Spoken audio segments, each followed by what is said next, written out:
নমস্কাৰ বন্ধু-বান্ধৱীসকল আপোনালোক সকলোকে নতুন এটা ভিডিঅ'লৈ পুনৰবাৰ স্বাগতম জনাইছো। আজি এটা নতুন বিষয়বস্তু আলোচনা কৰিম, যেটো বিষয়বস্তু আপোনালোকৰ যেটো এৱেটেড ৰিটেন এক্সামৰ কাৰণে যথেষ্ট প্ৰয়োজন হ'ব বুলি ভাবো।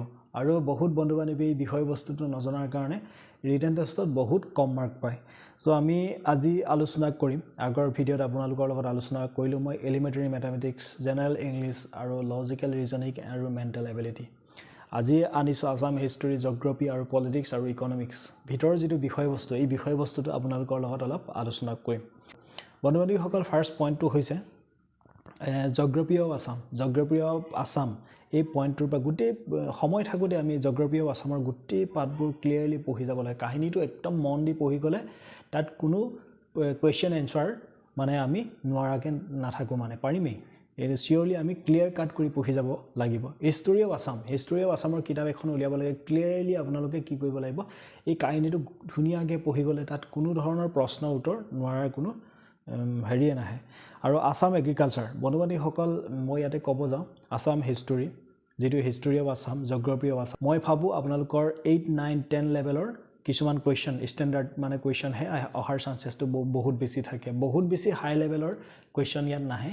এই কাৰণে মই কৈছো geography of Assam, history of Assam, এই বিষয়বস্তুটো 8, 9, 10ৰ যদি আমি কুৱেশ্চনবোৰ প্ৰিপেয়াৰ কৰিব পাৰো যথেষ্ট আমাৰ কাৰণে ভাল। আৰু ইয়াতে আছে আসাম যেটো ইকনমিক্সৰ যেটো টপিকটো ক্লিয়াৰলি পঢ়ি যাব। একবাৰ পঢ়িব লাগে, একদম মন দি পঢ়িব লাগে। তাত কোনো প্ৰশ্নই লুকাই থাকিব নোৱাৰে। আপোনালোকে প্ৰশ্ন মুখস্থ কৰাতকৈ যদি আমি এই পইণ্টসমূহ আমি যদি পঢ়ি যাওঁ, মাষ্ট বি বহুত কুৱেশ্চন আমি এনসাৰ আৰু ভাল মাৰ্ক এটা পোৱাৰ চান্সেছটো থাকিব। কিতাপখন উলিয়াব লাগে, ক্লিয়াৰলি এবাৰ পঢ়ি যাব লাগে। বেছি দিন নালাগে, মেক্সিমাম আপোনালোকৰ 6-7 দিন মান, এসপ্তাহৰ ভিতৰতে কমপ্লিট হৈ যাব এইবোৰ টপিক পঢ়োতে। Arts and culture of Assam, নিশ্চয় গম পাইছে ইয়াৰ পৰা আৰ্ট এণ্ড কালচাৰ অফ আসামৰ বিষয়বস্তুটো যথেষ্ট এক্সামিনাৰে কুৱেশ্চন এটেম্প কৰে।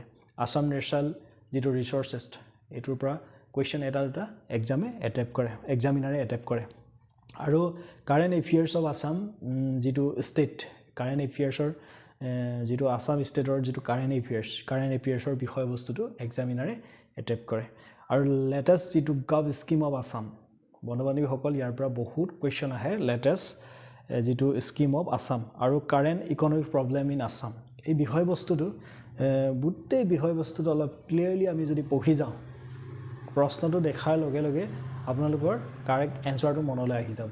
এইকাৰণে আমি টপিকবোৰ পঢ়িব লাগে।